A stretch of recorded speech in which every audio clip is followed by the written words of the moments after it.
Assalamualaikum warahmatullahi wabarakatuh. Waalaikumsalam. Alhamdulillah hari ini kita bisa mulai kembali untuk pelajari tentang pendidikan kewarganegaraan. Kita sampai pada materi sistem pemerintah Indonesia. Ya. Ini adik-adik kalau di prodi ilmu pemerintahan mungkin mata kuliah atau sub bahasan sistem pemerintah Indonesia satu semester ya. Tapi ini disampaikan dalam satu sesi ya. Artinya dalam pengenalan pendidikan kewarganegaraan paling tidak adik-adik mengetahui apa dan bagaimana sistem pemerintah yang ada di negara kita. Berbicara pemerintahan, mungkin adik-adik punya persepsi ya, punya stigma, punya sudut pandang terkait dengan pemerintahan. Anda kalau mau jujur hari ini mungkin, Anda ketika ngomong ada mendengar istilah pemerintah, apa yang ada di benak Anda? Ada yang bisa jawab? Apa pemerintah menurut Anda? Yes, jujur. Terus yang lain, pemerintahan apa? Ada yang bisa jawab? Ayo, jujur aja. Apa yang menjadi stigma atau mungkin apa yang menjadi pemikiran Anda ketika ngomong pemerintah? Apa? Ayo. Apa ayo? Pemerintah. Weh, sama nih istilah pemerintah bi.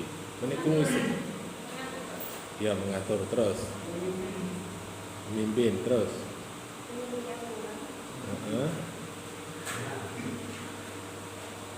Terus pemerintah kekuasaan mengatur misalkan institusi lembagaan ya. Oke. Itu mungkin yang menjadi dasar ya.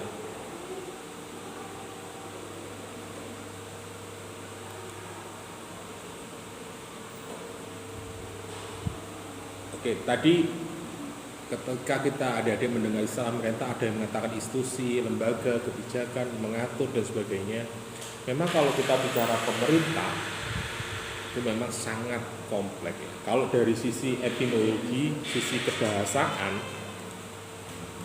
istilah pemerintah itu dari kata perintah. Kalau pemerintahan berarti ada lembaga yang memerintah. Jadi ada institusi, ada wadahnya, ada organisasinya untuk memerintah kepada yang diperintah. Kalau kepemerintahan berarti ilmu tentang sifatnya. Nah, berarti kalau istilah pemerintah berarti orang yang memerintah. Kalau tadi disimpulkan ada yang istilah yang berkuasa, Pak.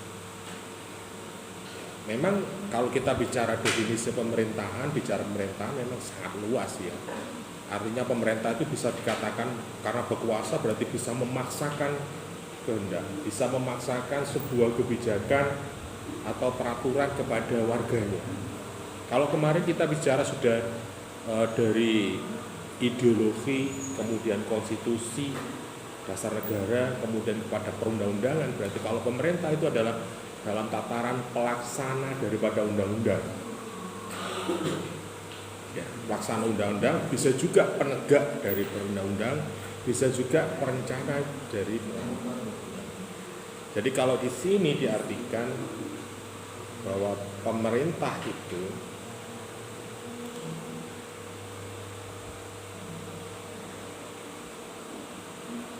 artinya adalah bisa dikatakan apa ya? Kalau dalam ilmu pemerintahan ada yang ujungnya atau awalnya itu politik, ujungnya ekonomi. Artinya cara-cara, kalau kita bicara politik berarti bicara tentang kekuasaan, bagaimana cara mendapatkan kekuasaan, bagaimana pemerintahan itu ditata atau istilahnya dalam istilah umum itu manajemen, di manage. Kalau dalam istilah pemerintahan itu tata kelolanya. Apa yang diatur? Ya, kepentingan masyarakat. Yang diperintah itu untuk apa? Yang diperintahkan apa? Yang dijalankan apa? Untuk apa? Terkait dengan tema kita hari ini atau pembahasan kita terkait dengan sistem pemerintah Indonesia, berarti kalau diartikan sistem itu adalah satu kesatuan yang melakukan tugas dan fungsinya sesuai dengan tupoksinya untuk mencapai sebuah tujuan. Berarti kalau kita pemerintah berarti digabungkan tapi bagaimana sub atau pemerintahan itu menjalankan tugas dan fungsinya sebagai unsur daripada negara, yaitu pelaksana dalam kehidupan bernegara. Nah, kalau bicara pemerintah pasti ada sistemnya, ada modelnya. Kalau kita lihat sejarah pemerintahan atau sistem yang berada di dunia ini atau yang dijalankan berbagai macam negara, itu ada sistem presidensial, ada parlementer, ada kolegial sistem, ada gabungan. Kalau kita bicara parlementer, berarti parlemen, berarti pemerintahan itu berpusat kepada parlemen. Artinya bahwa pemerintahan itu di bawah ada sebuah institusi, lembaga yang mengontrol, mengawasi, menunjuk, memerintahkan kepada pemerintah atau yang bisa disebut biasanya Perdana Menteri. Artinya petugas Perdana Menteri ini dipilih dari kalau dilaksanakan atau dipilih oleh parlemen itu sendiri. Karena dia yang memilih, suatu saat kapanpun dia juga bisa memberhentikan yang ditunjuk itu atau yang dipilih itu parlemen. Nah, kalau presidensial ini berpusat pada presiden. Presiden bisa menjadi kepala pemerintahan, juga menjadi kepala negara. Kalau kepala pemerintahan berarti dia sebagai kepala rumah tangga, tapi urusan internal, administrasi, urusan apa saja kebutuhan yang terjadi, baik itu terkait dengan sumber daya alam, sumber daya manusia, dan apapun yang ada di wilayah negerinya yang dipimpin atau yang diperintah. Dengan kepala negara itu biasanya menjadi perwakilan di luar, eksternal, mewakili negara itu untuk pertemuan di negara-negara luar. Misalnya pertemuan di ASEAN, di KTT atau di PBB, atau yang mewakili bangsa kita terhadap negara luar, itu kepala negara. Ini konsep dasarnya pemerintahan itu ada parlementer, ada sosial.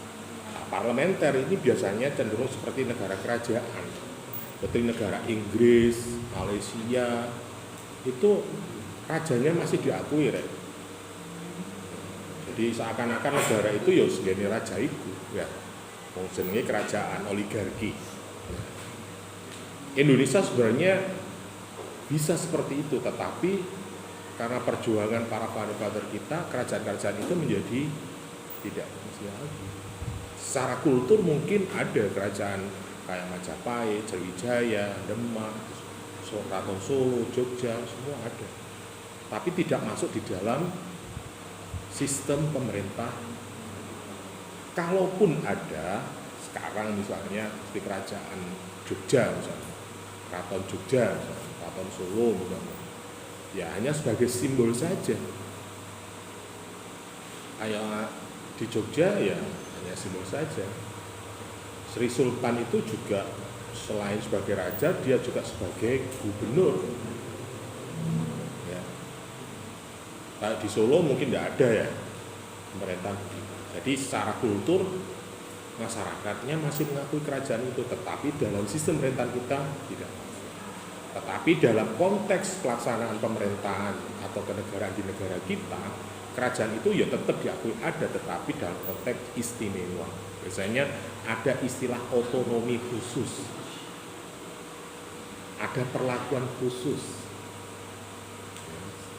Kayak DIY itu kan termasuk dapat otonomi khusus.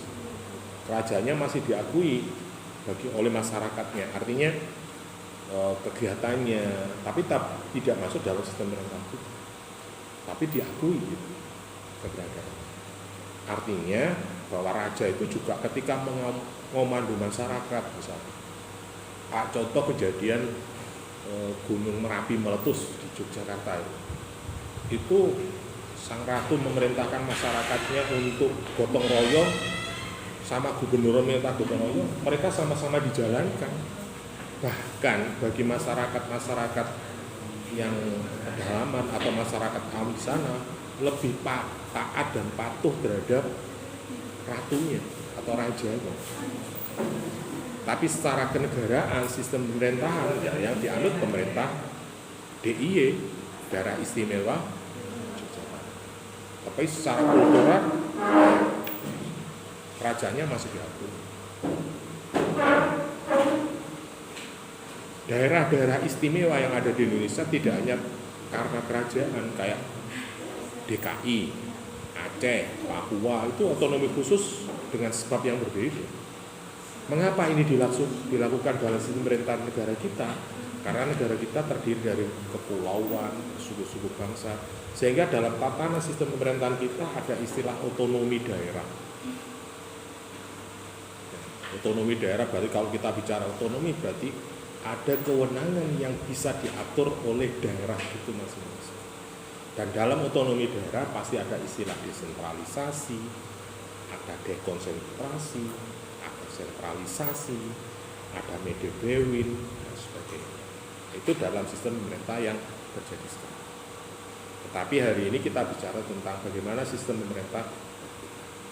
Kalau kita bicara sistem pemerintah, kita yang menyesuaikan dengan dinamika pemerintah yang ada di negara kita. Kalau kita ingat sejak pasca kemerdekaan, memang sistem pemerintahan kita pernah dijalankan parlementer misalnya, sejak tahun 1949 sampai 55 misalnya. Itu pernah diterapkan, yang menjadi Perdana Menteri adalah Dr. Syahrir ketika itu. Ya, sangat memungkinkan itu terjadi, tetapi pada pelaksanaannya tidak berhasil karena tidak sesuai dengan undang-undang dasar kita. Masa muncul pengangkatan presiden seumur hidup? Ketika itu kan muncul Pak Karno, akhirnya muncullah dekret presiden, dibubarno rek DPR, lembaga konstituante ketika itu, karena over kewenangan. Artinya karena DPR itu anggotanya banyak, akhirnya over. Sehingga perjalanan dari sistem pemerintah itu tidak bisa berjalan dengan, akhirnya pada tahun 1955 sampai 1965 ini juga Orde Lama ketika itu. Muncullah multi partai. Tapi pada perjalanannya ya karena undang-undangnya tidak sesuai dengan undang-undang dasar perundangan kita, akhirnya banyak perlawanan-perlawanan atau pemberontakan-pemberontakan yang terjadi di daerah-daerah. Ada RDITII, NII, ada PKI ketika itu, sehingga kesatuan negara Indonesia terancam ketika itu, disintegrasi bangsa, terjadi perpecahan, sehingga sistem pemerintahan kita tidak stabil ketika itu. Kemudian di era tahun 1965 sampai tahun 1998 sampai ke era reformasi atau yang kita kenal dengan era Orde Baru. Itu Orde Baru belajar dari sejarah perjalanan sistem pemerintah di Indonesia, khususnya pada perjalanan 1949 sampai 55, 55 sampai 65. Ternyata karena tidak sesuai dengan Undang Dasar, akhirnya Orde Baru kembali lagi kepada Undang-Undang Dasar, menjalankan secara murni dan konsekuen, bahasanya seperti itu. Tetapi ada pasal-pasal yang sistem pemerintahan kita mirip-mirip atau gabungan dari parlementer. Contohnya apa? Pemilihan presiden, kepala daerah, bupati itu melalui parlemen, atau dalam sistem pemilu kita kenal dengan istilah sistem tertutup.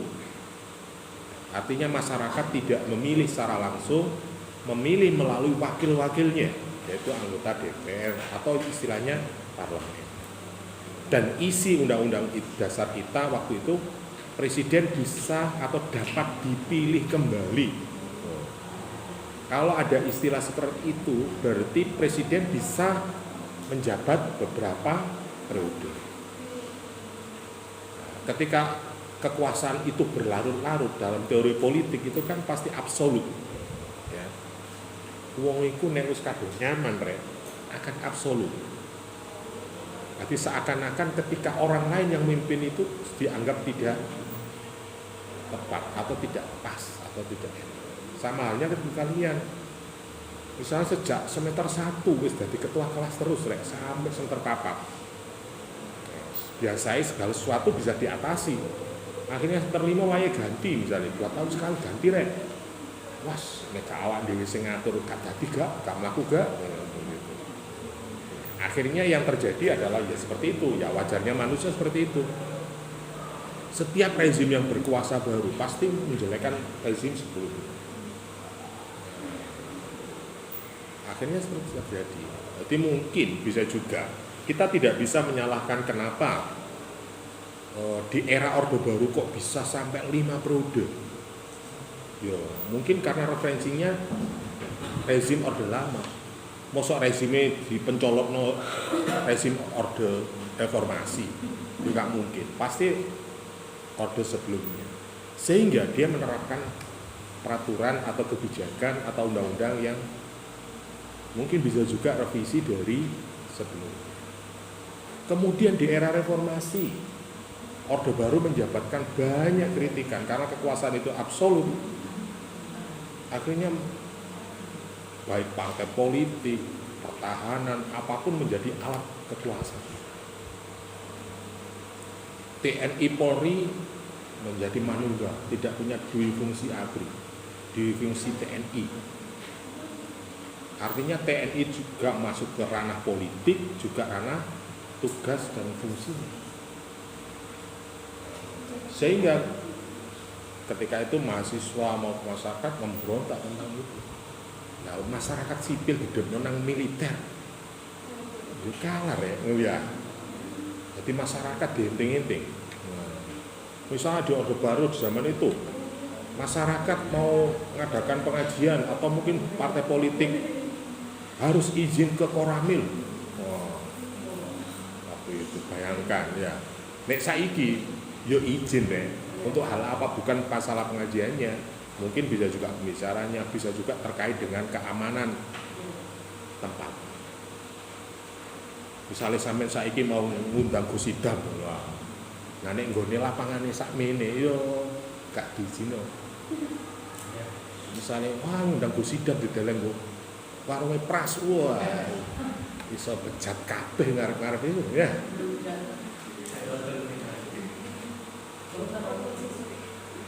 Ya bukan berarti tidak boleh, tetapi keamanan warga pengunjung yang harus dijamin oleh petugas keamanan. Itu yang mungkin yang, tetapi di era Orde Baru bukan persoalan itu, persoalan politik, Rek. Apakah ini mendukung pemerintah atau tidak? Nah, ini ngomong pemerintahan yang di Orde Baru ada reformasi, muncullah isu-isu yang mana istilah KKN, korupsi, kolusi, nepotisme. Ya karena itu tadi kekuasaan yang berlarut-larut akan cenderung absolut, gak jelas ya. Nek gak jelas sakarepe dhewe. Nek wis sakarepe dhewe, ya wis. Siapa yang kuat, dia yang menang. Bayangkan partai politik yang awalnya jumlahnya sampai 150 menjadi 3 partai loh, bayangkan. Diperes akhirnya dari 3 partai itu sampai jadi 1 partai. Bahkan itu disebut partai tidak mau. Golongan karya. Bukan partai. Ketika reformasi barulah pindah ke istilah partai politik.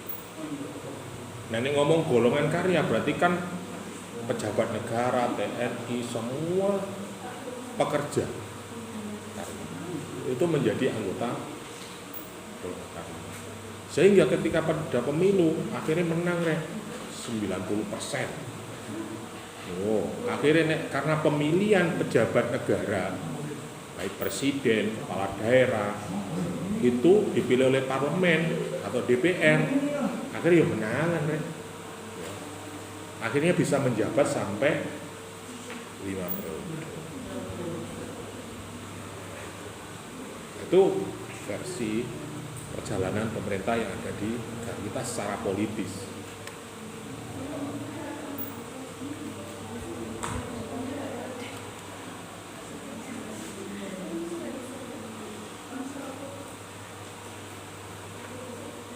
Jadi itulah perjalanan dari pemerintah kita. Jadi kalau ngomong pemerintahan, mungkin kalau hari ini Anda tadi di awal saya tanya misalnya, Anda kalau mau jujur ngomong pemerintah hari ini, wis piye rek?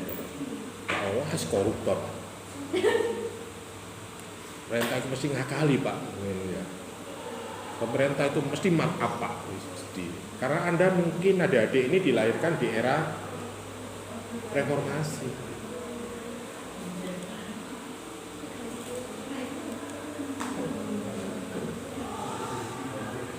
Coba sampai dilahirkan di era Orde Baru atau era pasca Orde Baru misalnya, ya mungkin beda persepsi Anda. Atau mungkin ketika adik-adik dilahirkan di era Orde Baru, mungkin sampai wis SMA Orde Baru, ngomong pemerintah, wah pemerintah itu pembangunan Pak. Ya apa nek oleh gak ngono, wong jaman biyen iku TV-ne nek situ ya. TV-ne TVRI. Beritane Pak Harto panen pari, kunjungan presiden, gak ono selebgram, gak ono gosip, gak ono insert, gak ono apa berita sing mata najwa, gak ono sing ulas-ulas aneh-aneh itu, ya. Sehingga informasi di masyarakat terkait dengan pemerintah ya hanya sebatas itu. Tetapi setelah pasca reformasi, pemerintah menjadi terbuka, masyarakat menjadi bebas. Jadi dulu kalau Anda ngeritik pemerintah, kudu kuat-kuatan rek, ya. Sampeyan dekengan apa sampeyan Nah nek dekengane polsek lah. Tekok Polres hilang ya. Tapi nek sampeyan dekengane pusat, untuk bertahan lama. Ya, jadi kalau ngomong pemerintahan hari ini, sistem pemerintahan apakah sekarang itu bisa dikatakan sistemnya presidensial? Tidak iso Pak, bukti ini presiden dipilih langsung oleh rakyat ya Pak. DPR dipilih rakyat langsung, presiden dipilih rakyat langsung, kepala daerah dipilih rakyat langsung, kepala desa dipilih rakyat langsung juga. Nek kepala desa saya kira sejak dulu dipilih rakyat langsung, zaman Orde Baru. Bahkan di akhir awal-awal pasca reformasi, kepala dusun saja itu dipilih rakyat langsung. Bahkan di Mojosari ini di Kukuan itu sekdes dipilih rakyat rek. Loh bayangno. Sekretaris desa hanya di Mojokerto. Makanya ketika jadi kepala daerah, kepala desa dan sekdes royoan rek mimpin. Pak padha entek akeh Pak, aku wingi yo pilihan ngono ya. Akhirnya royoan proyek. Ya. Royoan kewenangan. Artinya apa? Dia sama-sama punya kekuatan, sama-sama didukung masyarakat secara real. Artinya bukan karena tes, ujian dan sebagainya. Nek ujian kan karena kompetensi. Jadi kalau presidensial itu salah satu cirinya adalah institusi atau sistem yang bisa juga membangun karir. Padahal kenyataan di dalam sistem pemerintahan kita hari ini ya, jabatan di pemerintahan itu ada yang jabatan politis, ada yang jabatan karir. Kepala desa bisa juga sekarang sudah politis, kepala daerah sudah politis. Karena pilihan langsung harus didukung oleh berbagai partai politik. Dia bukan PNS bisa jadi bupati. tukang supir truk dadi bupati. Ono sing tambal ban dadi anggota legislatif juga ada. Nah, iku tukang titik watu dadi bupati ya. Sopo MKP, tukang titik watu gue. Ya nyelep watu ya. Titik watu tapi watune sak gunung ya.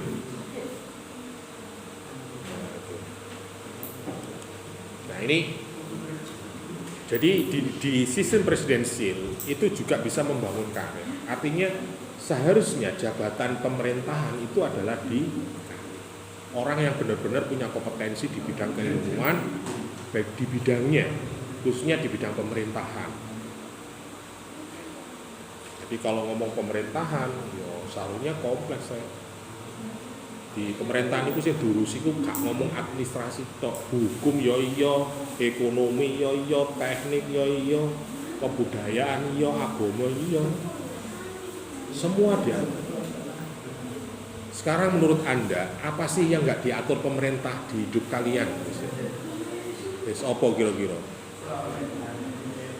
Wes ada nggak urusan atau kepentingan Anda yang tidak diurusi pemerintah?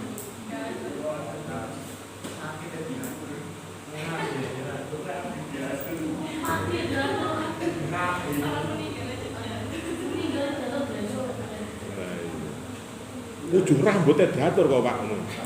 Lah apa? Ya sampean nggih produk sampo apa? Standarte halal tak haram, ngono ya. Produknya itu bagaimana, model seperti apa. Jadi hampir semua kepentingan urusan itu diatur dalam pemerintah, tapi ada yang diformalkan.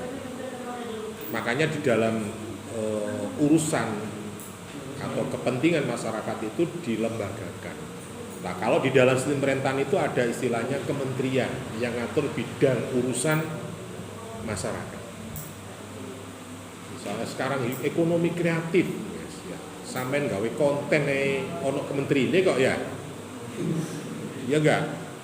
Jadi sampean gawe ide-ide kreatif, bisnis kreatif itu sekarang aja ada kementeriannya, Re. Misalnya sampean kreatif opo, bikin apapun ada kementeriannya. Artinya apa? Itu ada cantolannya, ada sistem yang mengatur tentang bakat minat bagi masyarakat atau kepentingan masyarakat. Kalau dirutut-rutut lagi ya karena kepentingan masyarakat itu banyak sehingga apapun yang menjadi kepentingan masyarakat diatur semua.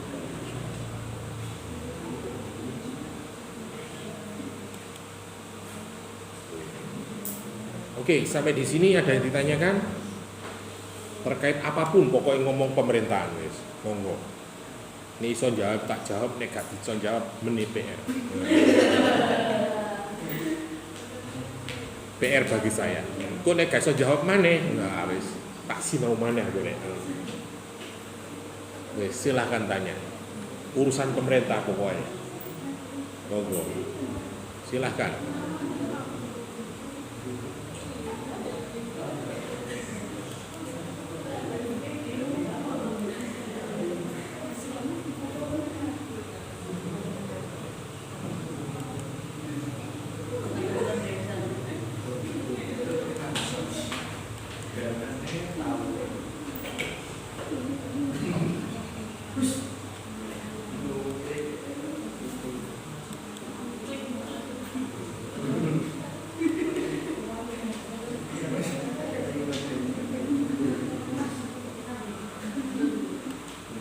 Silakan tanya urusan pemerintah pokoknya, kayak urusan liane ya ojo.